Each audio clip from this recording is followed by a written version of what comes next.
Hello दोस्तों, find my D की channel में आपका फिर से स्वागत है। आज हम फिर से आपके लिए एक जोरदार दिमागी पहेली लेके आए हैं। ये पहेली एक व्यापारी रमेश चंद की अंगूठियों के ऊपर बनाई गई है। आपसे निवेदन है, कृपया पूरी पहेली देखें। एक व्यापारी थे रमेश चंद। उनका सब्जी व फलों का बहुत अच्छा व्यापार था। वो हमेशा दूसरे शहर से सब्जियां लाते और उनको अपने शहर में लेके बेचते। रमेश चंद व्यापार के सिलसिले में अक्सर बाहर भी जाया करते थे। एक दिन रमेश चंद फल खरीदने दूसरे शहर में गए तथा उनके साथ तीन व्यापारी भी अपने अपने फल खरीदने दूसरे शहर गए। वो जिस जगह जा रहे थे वो शहर से काफी दूर थी, इसलिए सभी व्यापारियों ने वहां जाने के लिए एक बस को चुना। वहां पहुंचकर तीनों ने देखा कि वो जिस जगह फ्रूट्स खरीदने आए हैं वो जगह बहुत ही सुनसान है। वहां कोई मकान नहीं है और जो लोग वहां पर फ्रूट्स बेच रहे हैं वो जमीन पर रख के फ्रूट्स बेच रहे हैं, उनकी भी वहां कोई दुकान नहीं है। अब उन तीनों व्यापारियों ने बेचने के लिए अपने अपने लिए फ्रूट्स खरीद लिए और वापस जाने के लिए बस का आने का इंतजार करने लगे। उनको वहां पर और लोग भी देख रहे थे। तभी उनमें से एक व्यक्ति व्यापारियों के पास आया और उनसे बोला, भाई साहब, लगता है आप शहर के व्यापारी हैं और यहाँ फ्रूट्स खरीदने आए हैं। रमेश चंद बोला, हाँ, हम शहर में रहते हैं और यहाँ पर व्यापार के लिए फ्रूट्स खरीदने आए थे और वापस जाने के लिए बस का इंतजार कर रहे हैं। काफी देर तक इंतजार करने के बाद भी वहां बस नहीं आई। अब रमेश चंद और उनके साथ तीनों व्यापारियों को डर लगने लगा। उन सभी व्यापारियों के पास कुछ रुपए व उनकी अंगूठियां थी तथा उनके फल भी सड़क पर थे। शाम होने पर वहां के सभी फ्रूट्स वाले अपने अपने गांव वापस जाने लगे। अब रमेश चंद ने घड़ी में टाइम देखा तो शाम के 7 बज रहे थे। पूरी सड़क सुनसान थी, सूरज भी डूबने वाला था। रमेश चंद और तीनों व्यापारी उस आदमी के पास गए। रमेश चंद ने उससे पूछा, आज बस क्यों नहीं आई? तभी वो दोनों एक साथ जोर से हंसने लगे, हा हा हा। उनमें से पहले व्यक्ति ने बोला, हमें नहीं मालूम साहब कि आज बस क्यों नहीं आई, लेकिन अगर आपको रात गुजारनी है तो हमें बताओ। रमेश चंद और बाकी के तीनों व्यापारी उन दोनों की हंसी देखकर समझ गए कि ये लोग लुटेरे हैं और यहीं के रहने वाले हैं। इन्हीं लोगों ने बस वाले को भी यहाँ आने से मना कर दिया है। अब हम लोग यहाँ पर फंस चुके हैं। उस आदमी ने व्यापारी से कहा, भाई साहब, यहाँ रात में लूटपाट होती है। कुछ बदमाश लोगों का गिरोह रात में इस जगह पे आता है और यहाँ रहने वाले लोगों को लूट लेता है। आप सभी व्यापारी ये फल मुझे बेच दो। इन फलों को मैं खरीद लेता हूँ। इससे आप लोग भी निश्चित हो जाओगे। रमेश चंद और सभी व्यापारियों को उसका ये सुझाव अच्छा लगा।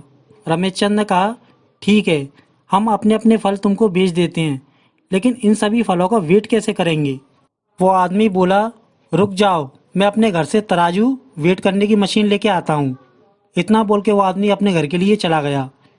काफी देर बाद वो दोनों वापस आए। अब रात हो चुकी थी। उन व्यक्तियों ने अपना तराजू निकाला। अब रमेश चंद ने कहा, हमारे फलों को तौलने के लिए बाट कहाँ है? उस आदमी ने कहा, साहब, मेरे पास कोई बाट नहीं है। आप सभी के फलों को मैं अपने वजन से तौल देता हूँ। रमेश चंद ने कहा, बिना बाट के तुम फलों को कैसे वजन करोगे? उस आदमी ने कहा, मेरा वजन लगभग 25 किलो है। तराजू के एक बाट की जगह मैं खड़ा होके सभी फलों का वजन कर सकता हूँ। अब रमेश चंद और दोनों व्यापारियों ने कहा, तुम झूठ बोल रहे हो। तुम्हारा वजन 25 किलो से ज़्यादा है। एक नॉर्मल व्यक्ति का वजन 60 से 70 किलो होता है। तुम्हारा वजन भी इतना ही होगा। तुम हमको ठगने के लिए हमसे झूठ बोल रहे हो। अब वो आदमी बोला, साहब, अगर आपको रात गुजारनी है तो मेरा वजन मानना ही होगा। अगर आपके पास कोई वेटिंग मशीन है तो बताओ। अब सभी व्यापारी मजबूर थे।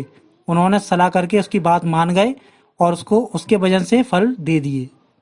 उस आदमी ने बारी बारी से तराजू पर खड़े होके उन तीनों के फलों का वेट किया। तीनों व्यापारियों के फलों का वेट उन दोनों के हिसाब से 25 केजी था। मतलब सभी फलों का कुल वजन 75 केजी था। अब उन दोनों ने सभी के फल ले लिए और उनको उनके हिसाब से पैसे दे दिए।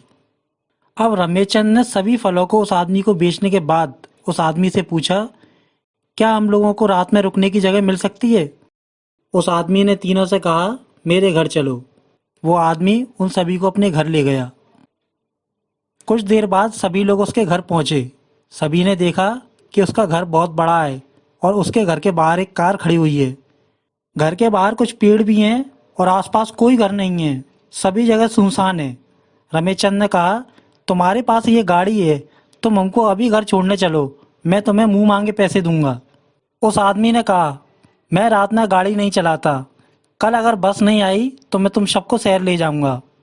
रमेश चंद समझ गया कि आज रात में ये हम सभी को लूट लेगा, इसलिए हमको घर छोड़ने नहीं जा रहा है। सभी लोग उस आदमी के घर के अंदर चले गए। अंदर जाके वो आदमी बोला, रात में प्रति व्यक्ति रुकने और खाने के 10,000 रुपये लगेंगे। तुम 3 लोग हो और तुम तीनों के आज रात के रुकने और खाने के 30,000 रुपये लगेंगे। तुम सभी को वो पैसे अभी देने होंगे और अगर तुम्हारा सामान गुम जाए तो इसकी मेरी कोई जवाबदारी नहीं होगी, इसलिए अपने अपने सामान का ख्याल रखना। अगर मंजूर हो तो बताओ, वरना यहाँ से चले जाओ। सभी व्यापारी मजबूर थे क्योंकि उनको अब रात में और कहीं जगह नहीं मिल सकती थी, इसलिए सभी उसकी बात मान गए और उसको 30,000 रुपये दे दिए।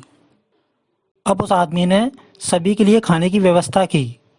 जब सभी लोग खाना खा रहे थे तो उस आदमी ने देखा कि सभी व्यापारियों ने सोने व हीरे की अंगूठी पहन रखी है। वो आदमी भी पैसे वाला था और उसने भी एक महंगी अंगूठी पहन रखी थी, इसलिए वो हीरे व मोती की अंगूठियों की कीमत जानता था। अब उस आदमी ने तीनों व्यापारियों की अंगूठियों को लूटने के बारे में सोचा। खाना खाने के बाद वो आदमी अपने किचन में गया और उसने 3 खाली गिलास लिए और उनमें शरबत डाला और उसमें बेहोश करने की दवाई मिलाई। शरबत में बेहोशी की दवाई मिला के वो उन तीनों व्यापारियों की अंगूठियों को लूटना चाहता था। अब इधर खाने के बाद जब तीनों व्यापारी सोने के लिए जा रहे थे, तभी वो आदमी उनके रूम में आया और उनसे बोला, रात में ये शरबत पी लो, नींद अच्छी आएगी। रमेश चंद ने कहा, मैं ये शरबत नहीं पीता, इन लोगों को दे दो। तीनों व्यापारियों ने भी शरबत पीने से मना कर दिया। रमेश चंद समझ गया था कि जरूर इस शरबत में इसने कोई नशीली चीज मिलाई है, जिसे पीकर हम सभी तक बेहोश हो जाएंगे और यह आदमी हमारे पैसे व अंगूठियां लूट लेगा। अब उस आदमी ने कहा, थोड़ा शरबत तो आप सभी को पीना होगा, ये हमारे घर की परंपरा है। हमारे यहाँ कोई भी मेहमान आता है तो वो खाना खाने के बाद शरबत जरूर पीता है। अगर आपको यहाँ रहना है तो मेरी बात माननी ही होगी। अब रमेश चंद फिर से उसकी बातों में फंस गया। रमेश चंद ने अपना माइंड लगाया और उससे बोला, ठीक है, हम तुम्हारा शरबत भी पियेंगे, लेकिन हमको आज रात का काम तो कंप्लीट करने दो। वो आदमी बोला, आज रात का काम? कैसा काम? रमेश चंद ने कहा, हमारे एक बहुत दूर के पहुंचे हुए बाबा ने बताया है कि प्रत्येक महीने में एक ऐसी रात आती है जिस रात अगर कई नग या धातु को अकेले में रखकर एक मंत्र का जाप करें तो वो नग या धातु दोगुने हो जाते हैं, और आज वो रात है। हम तुम्हारा शरबत जरूर पियेंगे, लेकिन उससे पहले हमको अपनी अपनी धातु की अंगूठियों को एक साथ लेके वो जाप करना होगा। उस आदमी ने आश्चर्य से पूछा, क्या सच में वो जाप करने से अंगूठियां दोगुनी हो जाती हैं? रमेश चंद बोला, हाँ एकदम सही कहा। अगर आपको भी ये चमत्कार देखना है तो आप भी अपनी अंगूठी मुझे दे सकते हो। मैं जाप के द्वारा तुम्हारे नख की अंगूठी को भी दुगना कर सकता हूँ। अब उस आदमी के मन में लालच आ गया। उसने रमेश चंद से कहा, तुम मेरी अंगूठी ले जाओ, लेकिन तुम मेरी अंगूठी लेके भाग तो नहीं जाओगे? रमेश चंद बोला, इस सुनसान जंगल से हम लोग शाम को अपने घर नहीं जा सके तो मैं रात में अकेले कैसे भाग सकता हूँ? अब उस आदमी ने कहा, ठीक है, तुम मेरी अंगूठी ले जाओ। अब उस आदमी ने अपनी अंगूठी निकाल के रमेश चंद को दे दी और रमेश चंद के कहने पे तीनों व्यापारियों ने भी अपनी अपनी अंगूठी निकाल के रमेश चंद को दे दी।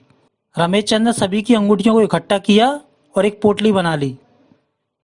पोटली लेके रमेश चंद बोला, अब आप सभी से निवेदन है, मैं बाहर जाप करने जा रहा हूँ, उस समय कोई भी व्यक्ति बाहर नहीं आना, वरना मेरा जाप असफल हो जाएगा। इतना बोल के रमेश चंद अंगूठियों की पोटली को लेके बाहर चला गया। अब अंदर खड़े दोनों व्यापारी और वो आदमी रमेश चंद के वापस आने का इंतजार करने लगे। रमेश चंद को गए हुए लगभग 10 मिनट हो गए, लेकिन वो वापस नहीं आया। तभी वो आदमी जल्दी से बाहर गया और उसके साथ तीनों व्यापारी भी बाहर गए। बाहर जाके सभी ने देखा कि रमेश चंद खड़ा होकर जाप कर रहा था, लेकिन जब रमेश चंद ने सभी को देखा तो जोर से चिल्लाया, तुम लोगों ने यह क्या कर दिया? तुम बाहर कैसे आ गए? मैंने समझाया था कि कोई बाहर नहीं आएगा।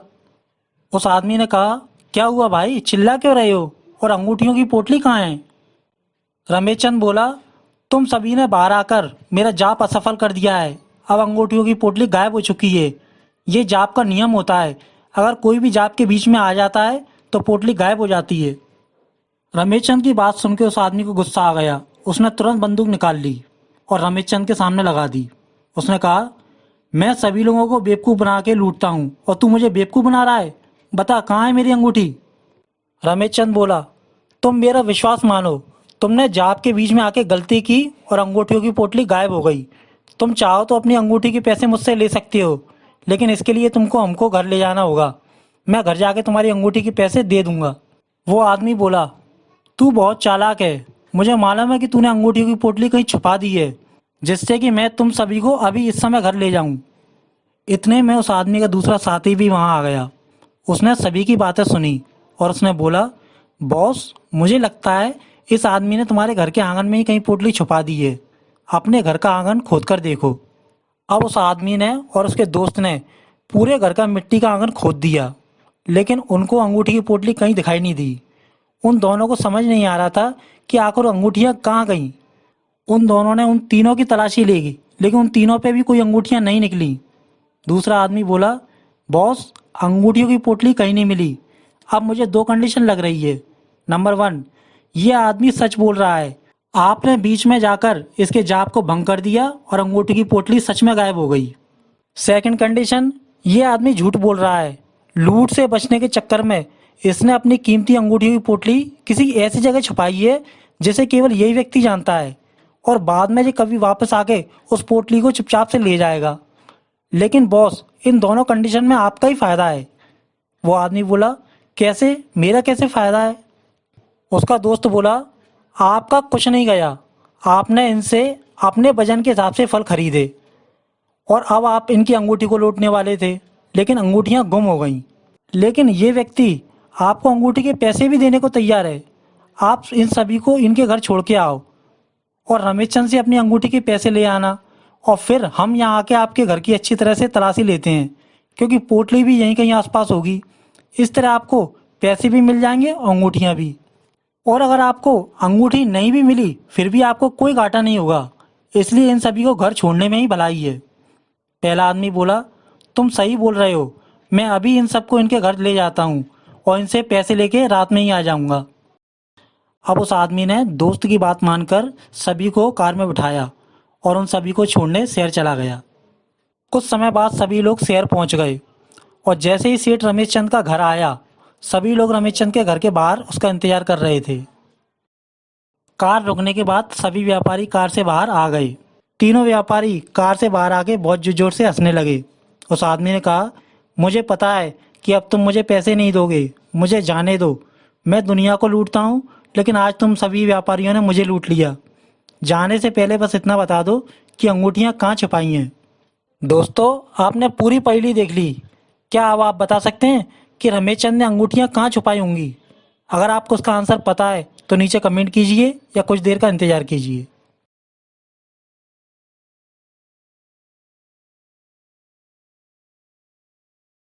आंसर, दोस्तों, रमेश चंद बहुत ही बुद्धिमान व्यक्ति था।